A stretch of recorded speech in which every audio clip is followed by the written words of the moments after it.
መንግስት የተፈጥሮ ሀብት ጥበቃን በአጠቃላይ የግብርናና የገጠር ትራንስፎርሜሽናችን አንዱ ምሰሶ የምርትና ምርታማነት ማሳደጊያ አንዱ መንገድ አድርጎ ነው የሚወስደው። በዚህም በተለይ ባለፉት 8 ዓመታት በጣም ስኬታማ የሆኑ ተግባራት ሲከናወኑ ቆይተዋል። ሁላችሁም እንደምታውቁት ማለት ነው። በአፈርና ውሃ ጥበቃ ስራዎች በአረንጓዴ አሻራ መርሃ ግብር 7 ዙሮች አሁን ዘንድሮ የሁለተኛውን ምዕራፍ የምንዘጋበት የ8ኛ ዓመት የአረንጓዴ አሻራ መርሃ ግብር የሚካሄድበት ነው።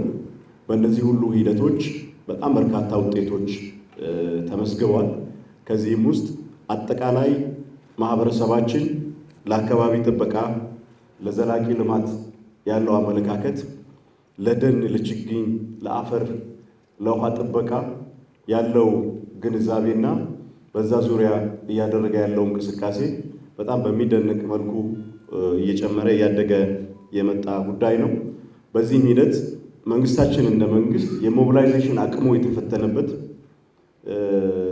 የመንግስትን ቅቡልነት የሚያጠኑ የፖለቲካል ሳይንስ ምሁራን መንግስት የሚያወጣቸው እቅዶች የሚያወጣቸው ንድፎች ምን ያክል በህብረተሰቡ ተቀባይነት አግኝተው ይተገበራሉ የሚለውንም እንደ አንድ ማሳያ ይወስዳሉና ከዚህ አንጻርም ሲታይ በከፍተኛ ሁኔታ የሞቢላይዜሽን አቅማችን የታየበት መሪዎቻችን የሚያወጧቸው እቅዶች በአግባቡ ህዝቡ ዘንድ የሚደርሱና የሚተገበሩ መሆናቸውን ያየንበት ነው ማለት ነው። በኢኮኖሚም ረገድ ከወሰንነው በዚህ ሂደት በብዙ ሚሊዮን የሚቆጠሩ ወጣቶች የስራ ዕድል ማግኘት የቻሉበትን ሁኔታ ማየት እንችላለን። በተፈጥሮ ሀብት ጥበቃ ስራዎቻችን ማለት ነው። በአፈርና ውሃም በአረንጓዴ አሻራም በሚሊዮን የሚቆጠሩ ወጣቶች ተሳትፈው የስራ ዕድል አግኝተዋል። ምርትና ምርታማነታችንንም ለምሳሌ የቡናን አብነት ብቻ ብንወስድ የዛሬ 8 ዓመት ከቡና ያገኘነው የውጭ ምንዛሪ መጠን ከ700 ሚሊዮን ብር አይበልጥም ነበረ። ኢትዮጵያ ወደ ውጭ የምትልከው የቡና መጠን ከ240 ሺህ ከ250 ሺህ ቶን ዘሎ አያውቅም ነበር ማለት ነው። በአረንጓዴ አሻራ መርሃ ግብር ግን በተደረገ ርብርብ የቡና ልማትም የዛ አንድ አካል ስለሆነ የአምናውን እንኳን ሪፖርት በምንወስድበት ጊዜ 475 ሺህ ቶን ቡና ማድረስ የቻለበት ወደ 2.67 ቢሊዮን የአሜሪካ ዶላር ያገኘንበት ዘንድሮ ደግሞ 3 ቢሊዮን ለመድረስ እየተጋን ያለንበት ሁኔታ ነው ያለው። ምን ያክል ውጤታማ እንደሆነ ስራው ይሄ ግልጽ የሆነ ማሳያ ነው ማለት ነው። በሌሎች የፍራፍሬ ከሰብሎችን ምርትና ምርታማነት አንጻር የተፈጥሮ ሀብት ጥበቃ ስራችን ትልቅ የሆነ አቅም እየፈጠረልን መሆኑን መውሰድ ይቻላል። ከዛ ባለፈም ከስነ ምህዳራዊ ሁኔታም አንጻር ያለው ጠቀሜታ በእጅጉ ከፍ ያለ ነው። አንዱና መሰረታዊ ጉዳይ የደን ሽፋናችን ከነበረበት ከ17.3 ወደ 26.5 አካባቢ ማደጉ በጣም ትልቅ ውጤት ነው። ያ ብቻ ሳይሆን የደን ምንጣሮ ደን ላይ ችግኝ ላይ ያለው ግንዛቤ ከስነ ምህዳር አኳያ እየተለወጠ ከመምጣቱ አንጻር በየዓመቱ 92,000 ሄክታር የሚሆን መሬት ደኑ ይጨፈጨፍ ነበር። የአረንጓዴ አሻራ መርሃ ግብር ከመጀመሩ በፊት አሁን ወደ 27,000 ሄክታር ዝቅ ያለበትን ሁኔታ ማየት ይቻላል። የአፈር መሸርሸርንም አዝማሚያ በምናይበት ጊዜ በሄክታር 130 ቶን የነበረው አሁን ወደ 54 ቶን የወረደበትን ሁኔታ ማየት ይቻላል። ከደለል አኳያም በየዓመቱ ወደ 1.9 ቢሊዮን ሜትሪክ ቶን የሚሆን ደለል ታጥቦ የሚሄድ የነበረው ወደ 230 ሚሊዮን ዝቅ ያለበትን ሂደት ማየት ይቻላል።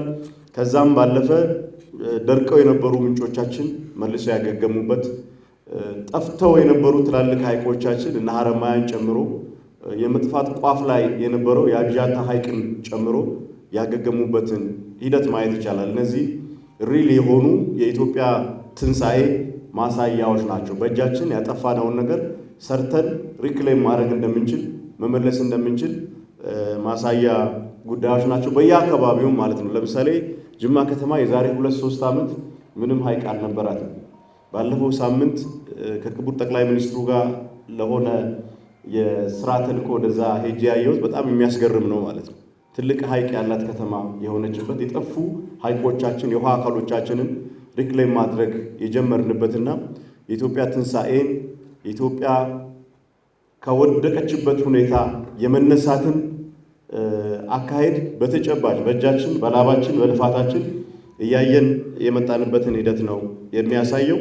ከዛም ባለፈ በዲፕሎማሲም ሲታይ የኢትዮጵያ መልካም ስም ከአካባቢ ጥበቃ ለአየር ንብረት ለውጥ የማይበገር ኢኮኖሚን ከመገንባት አኳያ በሚደረግ እንቅስቃሴ ውስጥ ቻምፒዮን እየሆነች ስሟ በመልካም እንዲጠቀስ እያደረገ ያለ መርሃ ግብር ነው። ከዚህ በፊት በመጥፎ ነገሮች በረሃብ በድርቅ በችጋር እና በልመና እንታወቅ የነበረው አሁን ግን የደን ሽፋንን በማስፋት የጠፉ ሐይቆችን በማስመለስ የደረቁ ምንጮች እንዲያገግሙ በማድረግ ተራሮቻችንን መልሰን የኢኮኖሚ ምንጭ በማድረግ በምንሰራቸው ስራዎች ዓለም ላይ ምሳሌ መሆን ችለናል። ይሄ በችሮታ ያገኘነው አይደለም። ባለሻካራ እጆች የሆኑ አርሶ አደሮቻችን አርብቶ አደሮቻችን ለፍተውበት ሰርተው ያመጡት ውጤትና ለውጥ ነው። በዚህ ሂደትም ይህም ቤት የግብርናው ቤተሰብ የራሱ ድርሻ የራሱ ሚና ስላለው ስኬቶቻችንን በአግባቡ በሚዛኑ ገምግመን ቀጣይ ደግሞ ለሚኖሩ መርሃ ግብሮቻችን የመደመር መንግስት የተፈጥሮ ሀብትን እንዴት ይመለከታል፣ እንዴት ነው የሚያየው፣ በምን አይነት ትርጉም ነው የሚወስደው የሚለውን ካየን በኋላ ለቀጣይ ተልዕኮ እንድንዘጋጅ ራሳችንን እንድናበቃ የሚጠቅም ስልጠና ነው። ከዲፕሎማሲ አንጻር ቅድም ያልጠቀስኩት ኢትዮጵያ የተለያዩ ትላልቅ ዓለም አቀፍ የአየር ንብረት ጋር የተያያዙ ሰሚቶችን እንድታስተናግድ እድል ያገኘችበት የአፍሪካ ክላይሜት ሰሚትን በጣም ሰክሰስፉል በሆነ ሁኔታ አካሂደናል። ቀጣይ ዓመት ደግሞ ከ60,000 ሰዎች በላይ የሚሳተፉበት ኮፕ32ን ለማዘጋጀት እድል ያገኘንበት ነው። ይሄ በጣም ትልቅ ውጤት ነው። ሁሉም ህዝባችን የለፋበት እኛም እንደ ግብርናው ቤተሰብ አመራር ሰጠንበት ያመጣነው ውጤት ስለሆነ እንደ ትልቅ ስኬት ቆጥረ ነው እዚህ ላይ ቆመን ደግሞ ቀጣይ የሚከናወኑ ስራዎች ላይ የጋራ አቋም ይዘን መንቀሳቀስ እንዲያስችለን ነው። ስለዚህ በዛሬው ዕለት አቶ ከበደና ፕሮፌሰር ኢያሱ በዚህ ዘርፍ የተከናወኑ ተግባራት የመጡ ውጤቶችና ቀጣይ አቅጣጫዎችን በተመለከተ ውይይታችንን መነሻ የሚሆኑ ጽሁፎችን ያቀርቡልናል። በዛ ሂደት እንወያያለን። መልካም ውይይት ይሁንላችሁ። አመሰግናለሁ።